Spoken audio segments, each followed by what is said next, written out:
Seja bem-vindo a esta sala de aula. Nós estamos chegando aqui para mais uma lição Betel.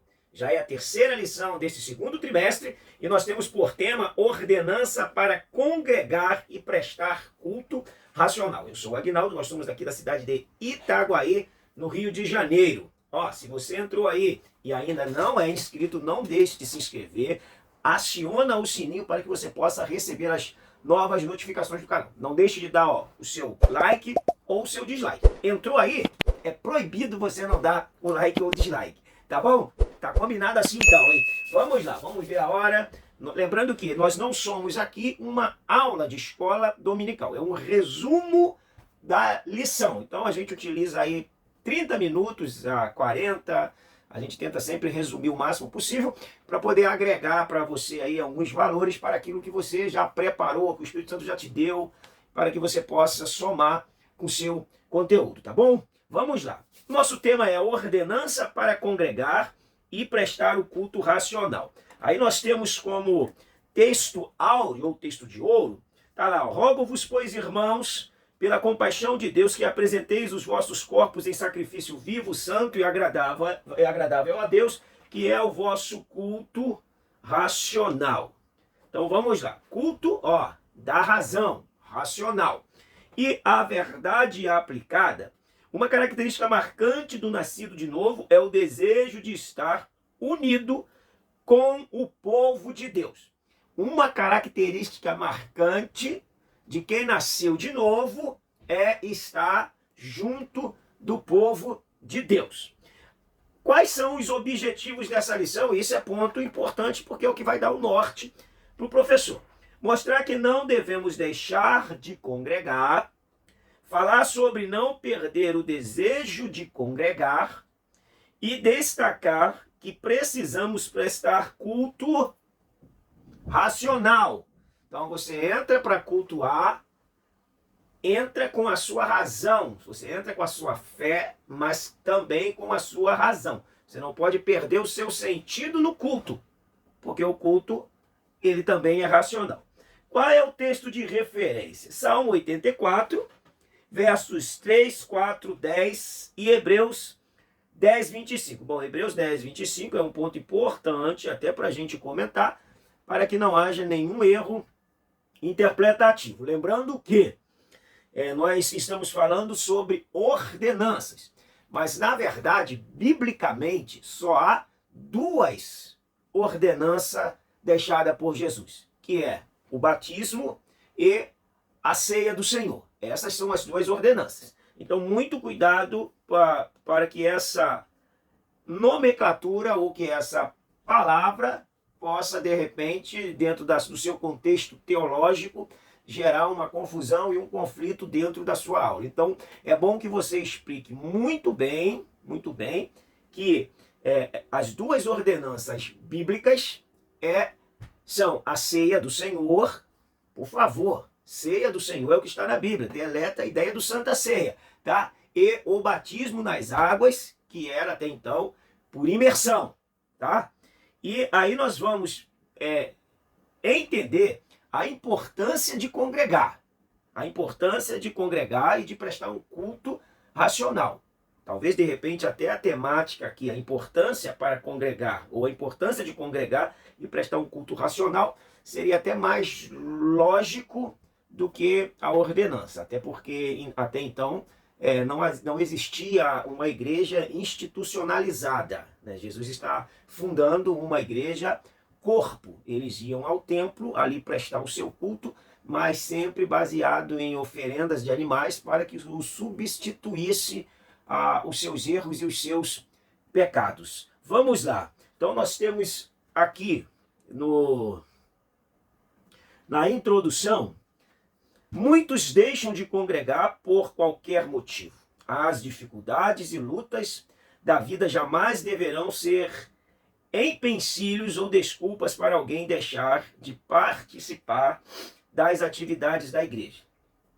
Então, dificuldades, lutas que a vida nos apresenta jamais deverão ser empecilhos ou dificuldades para alguém deixar de participar das atividades das igrejas. Vamos lá. Não deixando de congregar. Hebreus capítulo 10, verso 25. A palavra hebraica gahal, assembleia e da congregação, são termos mais frequentes usados para designar uma reunião de Israel com propósito religioso. Então, a definição de português para congregar é ficar junto, ou juntar-se, reunir-se, ligar-se, misturar-se, agrupar-se para uma cobertura espiritual. Ponto. Aqui é outro assunto que a gente precisa analisar muito bem. Por quê? A teologia neopentecostal, com a sua visão narcisista, centralizadora, ela criou a ideia de uma cobertura espiritual baseada em homens. Só que a nossa cobertura espiritual é Deus. Então, a teologia pentecostal, ou neopentecostal, trouxe essa ideia para que líderes manipulassem o seu povo com essa expressão, e realmente ela acabou tendo a sua força, mas homem nenhum pode ser cobertura espiritual de ninguém. É bom a gente entender isso aqui, e eu quero deixar para você que você possa estar estudando esse assunto. Faça pesquisa sobre esse assunto, municie de um conteúdo sobre cobertura espiritual, para que você possa, na sala de aula, de repente, ter uma explicação sólida e também não ser pego de surpresa. Como eu estou falando aqui, a gente aqui, de repente, leva para você um pensamento para que você possa criar articulações para a sua aula. Então, aqui nós não somos bem uma aula, nós vamos dando um auxílio. Como que a gente entende que não há uma cobertura humana? Vamos lá. Primeiro que o salmista já disse que aquele que habita no esconderijo do Altíssimo, a sombra do Onipotente descansará. Então, a nossa cobertura é o Deus Onipotente. Quando um homem diz que ele é uma cobertura espiritual, como que a gente percebe que não há uma realidade e uma sustentabilidade desse fato? Ora, se tem aqui, vamos lá, vamos exemplificar isso aqui. Esse aqui tem a cobertura desse, esse tem a cobertura desse, esse tem a cobertura desse, esse tem a cobertura desse, e esse aqui tem a cobertura de quem? Fica uma coisa, a ideia manipuladora neopentecostal, isso é uma teologia neopentecostal, se percebe quando você vai fazendo uma escala. Quem é a sua cobertura espiritual? Fulano. E quem é a de fulano? Bom, pare para pensar, para a gente não cair na malha fina da teologia neopentecostal, que na verdade ela está tomando força também no meio pentecostal, que está se neopentecostalizando sem perceber e por falta de conhecimento, que Jesus disse que nós erramos por falta de conhecimento. O conhecimento, ele nos liberta das amarras que muitas das vezes são impostas sem que a gente pense. Olha o que diz aqui, o culto é racional. Se o culto é racional, eu preciso trabalhar com a minha razão nesse culto. Então eu trabalho com o meu lado espiritual, mas também cultuo com a minha razão. Eu oro em espírito, Paulo disse, mas também oro com a minha mente. E eu preciso cultuar a Deus com o meu espírito e também preciso cultuar a Deus com a minha mente. Tá bom? Estuda esse ponto, porque isso aí é importante. Deu para você entender? Se não deu, deixa o seu comentário aí. Se você concorda, se você discorda, deixa o seu comentário também. Nós estamos aqui para aprender, de repente você pode ser que esteja com a razão também. Vamos lá. Tópico 1, subtópico 1 diz: o que significa igreja e sua missão? O que significa igreja e sua missão? A igreja significa a união de todos aqueles que foram escolhidos e chamados por Deus, os quais, pela ação do Espírito Santo, creem que Jesus Cristo é o Filho unigênito de Deus, que foi enviado a este mundo para redimi-los de seus pecados. Então, a palavra igreja traduz do latim eclésia, que por sua vez vem do grego eklésia, que é o significado de assembleia pública ou algo como reunião dos que foram chamados.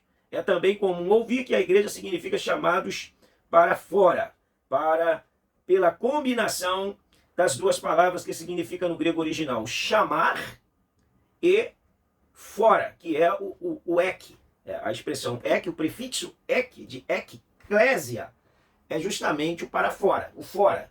O eclesia, chamar. É o mesmo prefixo ek de exegese, que seria ekgeomai. Tiro, exponho, extraio, ponho para fora. É o mesmo prefixo ek de exegese. Vamos lá. Deu para você compreender? É importante a gente compreender que a igreja são os que foram chamados para fora para se desligar do mundo, mas não sair do mundo. É semelhante, para a gente exemplificar de modo ilustrativo, alguém que está no mar, mas não está na água. Ele está numa embarcação. Então, nós estamos no mundo, mas o mundo não está em nós, ou não deve. Nós estamos no mundo, mas na embarcação de Cristo. Para a gente poder compreender melhor esse chamado para fora. Nós saímos do sistema, mas continuamos nesse mundo e agora sendo testemunha de Jesus Cristo. Porque nós somos chamados para continuar no mundo, mas agora dando testemunho para o mundo homens. Vamos lá, o que habitam na casa do Senhor são bem-aventurados. É importantíssimo que a gente congregue, tá bom? A gente tem que frisar bastante isso com atenção, apesar de não ser uma ordenança, não há uma ordenança, nós vamos ver os homens sentindo o desejo de estar na casa de Deus. O salmista disse, alegrei-me quando me disseram, Salmo 122, alegrei-me quando me fizeram um convite. Vamos ao shopping? Vamos ao cinema? Ele fala assim, alegrei-me quando me disseram, vamos à casa do Senhor. A gente vê Jesus constantemente indo ao templo, a gente vê os apóstolos frequentando o templo após a ascensão de Jesus, então a gente vê eles retornando ao templo com objetivos de orar e de buscar a Deus. Então o templo ele tem a sua importância para nós, para a nossa vida, tanto para nós comungar com nossos irmãos, como para nós cultuarmos a Deus de maneira coletiva. Então é importante o congregar, tá bom? Isso aí a gente não pode abrir mão, ainda que haja uma crescente onda dos desigrejados. Nós vamos falar disso mais para frente. Os que habitam na casa do Senhor são bem-aventurados. O salmista disse, quão amáveis são os teus tabernáculos, Senhor dos exércitos. A minha alma está anelante e desfalece pelos atos do Senhor. Olha só, o salmista está anelando, está com saudade, ele está sendo impulsionado pelo seu íntimo, pela sua paixão por Deus, em estar na casa de Deus.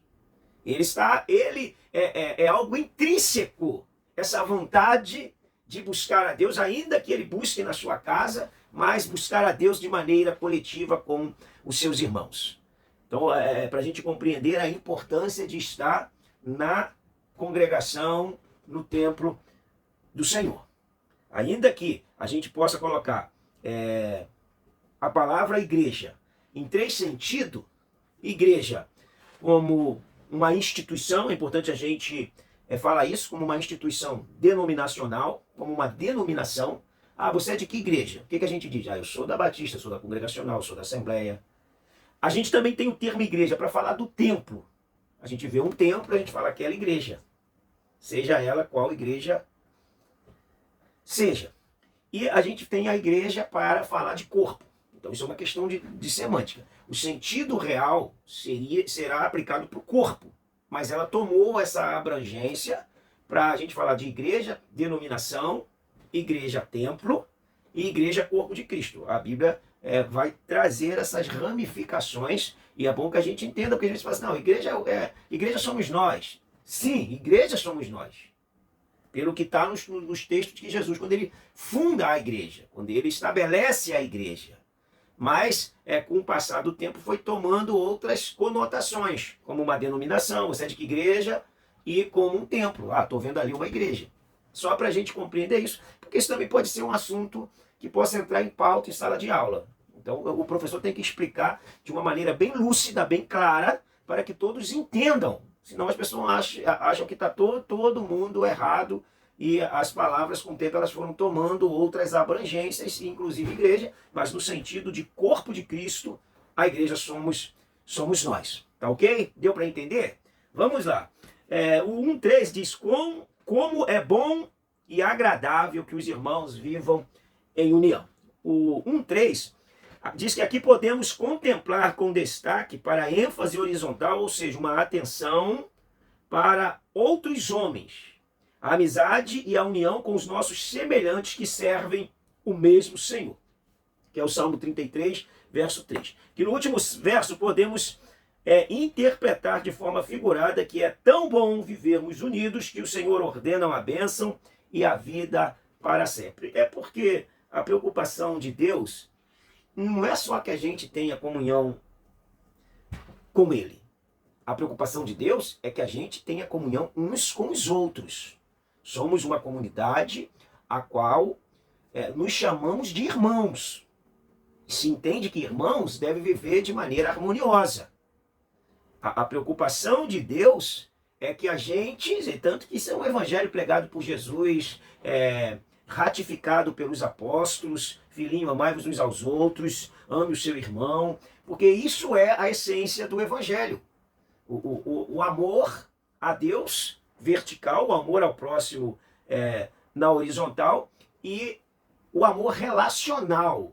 Se você não ama seu irmão a quem vê, disse João, como que você, se você não ama o seu irmão a quem vê, como você vai amar a Deus que você não vê? Então, para a gente entender que a preocupação de Deus é que a gente viva em união e não em guerras uns com os outros. Vamos lá. O 2 diz, não perdendo o desejo de congregar. Não perdendo o desejo de congregar. Muitos se decepcionam com os seus pastores ou líderes religiosos ou por simplesmente frieza espiritual. E outros pensam que encontrarão igrejas perfeitas. Ainda outros esperam um culto para eles e não para Deus. Bom, é importante a gente entender que hoje a gente tem um número crescente de desigrejados. Desigrejados aí, eles já devem estar passando, em 2010, eles eram 4 milhões, eles devem estar passando aí de 6 milhões de desigrejado. Eu não sei qual a estatística atual, mas se você souber, deixa aí no seu comentário. Eles crescem desesperadamente e muitos deles se manifestaram desigrejados pelo simples fator de não aguentar mais a institucionalização da igreja, aonde ela acabou se transformando como se fosse uma empresa e os membros passaram a ser vistos como funcionário e muitas coisas passaram a ser na igreja tido como produto da fé. E isso fez que muitas pessoas que eram sinceras recuassem, muitos por chateação, aborrecimento, tristeza, muitos também porque não havia também se convertido e aproveitou o momento para poder sair pela primeira saída, mas é um crescente que a gente precisa se preocupar com essa turma, a turma dos desigrejados. O papel principal da igreja é o papel do ensino da palavra, da pregação da palavra e da oração. Esse é o papel. A igreja precisa se preocupar com a edificação de vidas, de uma fé sadia, de uma vida espiritual sadia, de uma família sadia. Primariamente, essa deve ser sempre a nossa preocupação. Você pode ver quando a gente lê o Apocalipse, e a gente tem aqui as primeiras cartas, a advertência não vem para os membros, vem para o anjo da igreja, que é o pastor da igreja. Então você pega aí para ler e você já abre, por exemplo, o 2, diz assim, ao anjo da igreja de Éfeso escreve, estas coisas diz aquele que conserva na mão direita as 7 estrelas e que anda no meio dos 7 candeeiros. Ele não fala aos membros da igreja, escreve. Não é isso que ele fala. E quando chega a segunda carta, ele continua, ao anjo da igreja em Esmirna. Não é aos membros da igreja em Esmirna. A responsabilidade por uma fraqueza espiritual da igreja e pela sua vida sadia espiritualmente, vai passar pelo crivo do anjo da igreja. Já parou para pensar isso?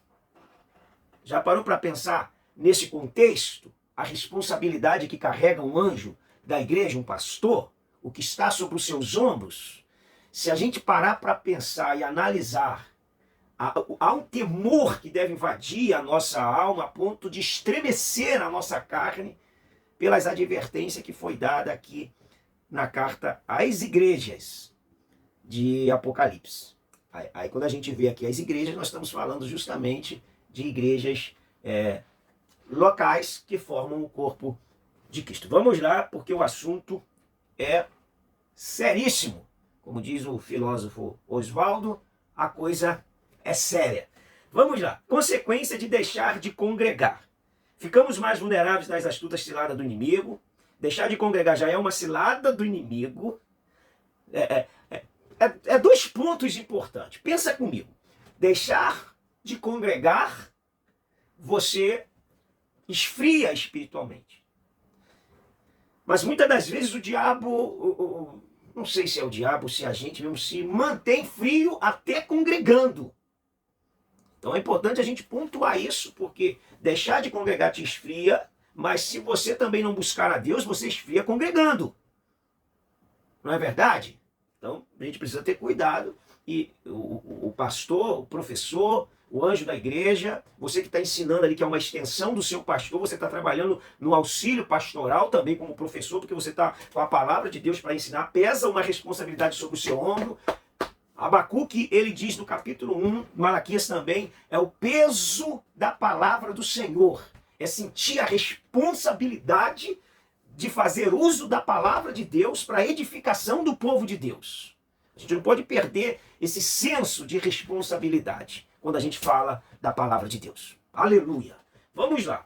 Consequência de deixar de congregar. Isso vai te fazer muitos males e principalmente te afastar da comunidade dos fiéis, te esfriar espiritualmente, fazer com que as coisas do mundo devagarinho volte a tomar conta de você. Por isso é importante que a gente oriente e fale da relevância de congregarmos e estarmos junto com os nossos irmãos. Então, perder as reuniões é perder as bênçãos espirituais.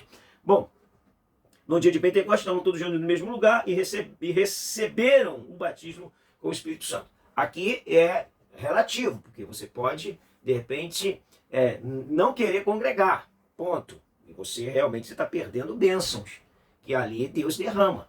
Mas você pode também não ir congregar em determinados momentos por forças de motivo maior. Isso não quer dizer que você deixa de ser abençoado, porque você não foi naquele dia por motivo de força maior, não foi por omissão, não foi por negligência, não foi por desleixo espiritual. Então você segue abençoado, para a gente não escravizar a mente da pessoa. E já tem muita gente escrava da fé, não da fé cristã, mas da fé que ela aprendeu dentro de uma instituição evangélica. Vamos lá. Por que alguns abandonam a igreja? Olha, isso é importante. A hora andou. Isso é importante. E eu quero falar para vocês, desse livro aqui. Por que as pessoas abandonam a igreja? O livro do pastor Jorge Linhares. Esse livro é muito bom dentro desse quesito. Vou ler aqui alguns pontos. Ele diz assim, decepção com os irmãos, tem igreja que é uma guerra, expectativas frustradas, falta de crescimento espiritual, isso aí cai na conta de quem também, isolamento, tristeza com o pastor e líderes, insatisfação com a própria disciplina ou de parentes, desorganização, pecado, falta de mensagens ungidas, dízimos e ofertas, negligência em relação à escola bíblica dominical, que é algo muito fundamental na igreja, e com a onda das comunidades, ela perdeu muita força, ela perdeu força também na Assembleia de Deus, e que Deus nos guarde de que nós consigamos manter a escola dominical nas nossas igrejas. Deficiência na estrutura do departamento da igreja, som alto, confusão no estacionamento, Satanás também entrou no meio disso tudo, e outras causas. Então é importante a gente ter muito cuidado. Esse livro é muito bom, ele fala enfaticamente sobre alguns assuntos que fazem com que muitas pessoas abandonem a igreja. Isso é fruto de pesquisa e é fundamental. Eu acho importante você ler, de repente te auxiliaria também na sua aula. Vamos lá. O 2:3. Aprendendo com o exemplo de Cristo.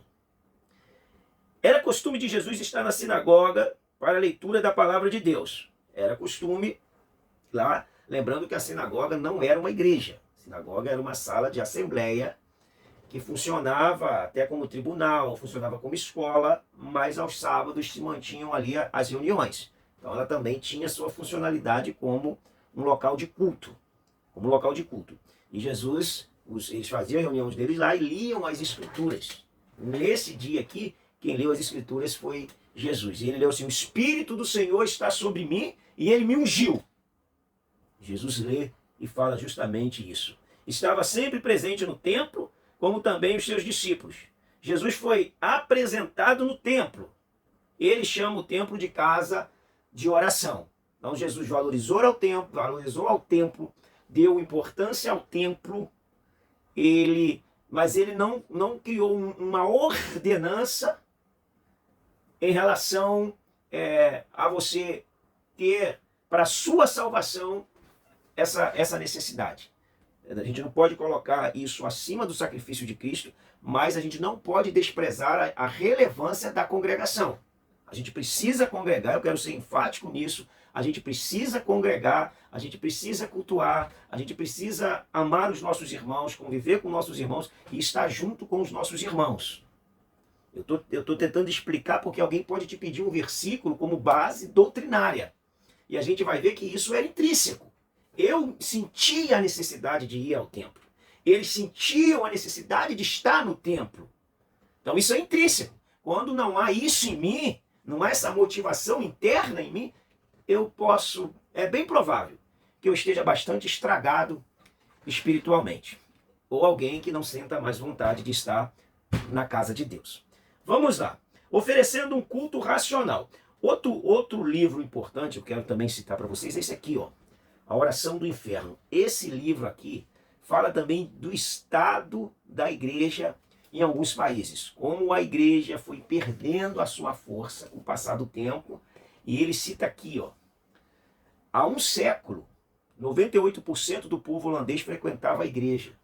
Hoje, menos de 10% frequenta a igreja regularmente. Na Alemanha, apesar de 37% dos habitantes professarem ser protestantes, as igrejas estão vazias e quase 20% dos alemães são sem religião. E a maioria dos que confessam luteranos são apenas nominais e só frequentam a igreja em ocasiões especiais. Na França, já existe 30% de ateus na população. Com 60 milhões de habitantes, apenas 1,5% de evangélicos. Nós estamos falando da Europa. Na Espanha, dos 40 milhões de habitantes, somente 0,5% da população, 200 mil pessoas são evangélicas. A realidade é tão aterradora que de 8.500 cidades espanholas, 7.500 cidades não possuem sequer um templo evangélico. E aí a gente vai passar para a América, por exemplo, os Estados Unidos. É um país que também tem fechado muitas igrejas, e ele fala aqui que ele viu nos Estados Unidos uma igreja que estava fechada para férias, isso há 4 meses, porque não tinha membro para estar no culto. Só para a gente perceber a realidade de países que pós-reforma foram altamente incendiados e inflamados pelo Evangelho, e hoje estão sendo envolvidos pelo ateísmo, e as pessoas estão desistindo da fé. Aí eu pergunto a você e peço para você fazer um comentário. Por que você acha, ou em que você acredita ou atribui esse retroceder? Penso eu, na minha insignificância, que é fruto de mensagens que perderam a sua essência, que passaram a ser triunfalistas ao invés de serem edificantes, que passaram a prometer riquezas ao invés de prometer o céu, que passaram a prometer ouros ao invés de prometer vidas, e prometer vida mudada pelo poder da palavra. O que fez essa igreja, esses países, saírem dos trilhos da fé, quando eles outrora foram países extremamente cristãos e foram países que saíram grandes pregadores, e países como a Alemanha, da onde saiu a reforma? Pensa bem, para a gente poder entender. O liberalismo teológico, que foi uma erva daninha que matou a igreja na Europa, saiu de um alemão. E parece que na contrapartida do liberalismo teológico vem essa erva daninha do neopentecostalismo, que nos trai com mensagens que aparentemente são bíblicas, mas que perde a sua essência e o seu valor da palavra de Deus. Vamos lá para a gente encerrar aqui, que a hora não nos deixa seguir. Oferecendo um culto racional. Bom, culto racional é aquele que você chega ali com a sua razão, vocês conhecem bem isso, né? O culto racional ou espiritual está sendo trocado por um culto sentimental, onde são as emoções que falam mais alto, não que não se possa ter emoção. O racional aqui é o que procede da razão, que se baseia no raciocínio, com o entendimento dotado de inteligência, aonde a emoção e o entretenimento tomou conta do culto, e a palavra perdeu a sua vez, que é o que produz a fé quando você cultua de maneira racional. E às vezes você vai para o culto para ser entretido. E você sai de lá feliz, como se você fosse a última bolacha do biscoito, a última água do deserto. Porque nós não somos confrontados com a palavra para que possamos enxergar o nosso estado interno para nos voltarmos para Deus. Vamos lá. Sacrifício vivo, santo e agradável a Deus. Sacrificar a vontade da carne para fazer a vontade de Deus. Culto racional está fundamentado na palavra de Deus. Culto lógico que se adore a quem de direito e não aceite invenções ou entretenimento. Bom, justamente isso que nós estamos abordando. O sacrifício é você. O altar também é você. Porque o escritor aos Hebreus fala, nós temos um altar. E a gente precisa estar como sacrifício vivo. Nenhum sacrifício era apresentado vivo. Mas nós precisamos morrer para tudo que é oposto a Deus e nos apresentarmos a Ele de maneira viva, santa e agradável, cheirando cheiro suave às suas narinas. Esse é o nosso papel como crente. Que Deus nos ajude, que o Espírito Santo nos capacite. Deus está à procura de verdadeiros adoradores. Bom, adoradores tem. Deus está à procura dos verdadeiros. Outro ponto importante. Aqui, Deus não está atrás de sacrifício, ele está atrás de um espírito quebrantado. Ele está atrás de quem vai oferecer o sacrifício. Porque o ofertante precede a oferta. Por isso ele disse para o povo de Israel que ele estava cansado do sacrifício deles. E eles estavam oferecendo sacrifício, mas não estavam exercendo a misericórdia. E o ir para o culto e oferecer o sacrifício para eles era importante e substituiu a prática da vida, que era amar o próximo. Aí Deus falou, o sacrifício de vocês não me serve, porque vocês estão colocando ele como base da vida de vocês, quando a fé que leva vocês a oferecer o sacrifício não leva vocês a viver uma vida de relacionamento com o seu irmão. Vocês não exercem a misericórdia. Vocês são arrogantes, são presunçosos, são narcisistas, mas oferecem o sacrifício e acham que isso está legal. Pensa bem se Deus não confronta. Agora pensa se a gente também, muitas das vezes, vamos nos anestesiando e passamos de ir também com o nosso sacrifício sem exercer a misericórdia. E se a gente não ouvir uma mensagem ungida, que é capaz de bater no nosso casco e causar um suco na nossa alma e a gente ouvir a voz de Deus para mudar e entrar no rumo que Deus quer. É seríssimo esse assunto. E o 3 para a gente fechar, só o Senhor adorarás e só a Ele darás culto. Nada de culto que não seja para Deus. E ele coloca aqui o autor, o Bispo Abner. As pessoas nós amamos como a nós mesmos, mas não prestamos culto a personalidades humanas. Uma das coisas que tem invadido a igreja são cultos a personalidades. Homens são ovacionados, homens são venerados, homens são... as pessoas assoviam, gritam, elas ficam histéricas, como se estivessem num show. E a gente vê homens de Deus fazendo totalmente o avesso a essas ações. Quando Elias, por exemplo, ele manda que a viúva, Eliseu, em 2 Reis 4, manda que a viúva pegue vasilha emprestada, e quando ela chega em casa, ele fala para você, entra na sua casa, fecha a porta e vai enchendo os vasos. Quem faz isso é a mulher, não é Eliseu. Talvez se fosse Eliseu, ele sairia da casa ovacionado. Mas aí foi ela. Quem fez a multiplicação foi Deus. Talvez se Eliseu entra, quem sai aplaudido seria ele. Tá vendo como é que funcionam as coisas?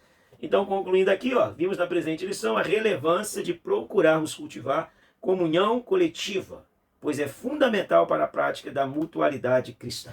Congregue, busque a Deus, frequente a casa de Deus, mas não perca a sua razão, não perca o seu raciocínio e edifique a sua fé ouvindo louvores e ouvindo a palavra de Deus. E louvores centrados na palavra de Deus. Deus abençoe a sua vida. Até a nossa próxima aula.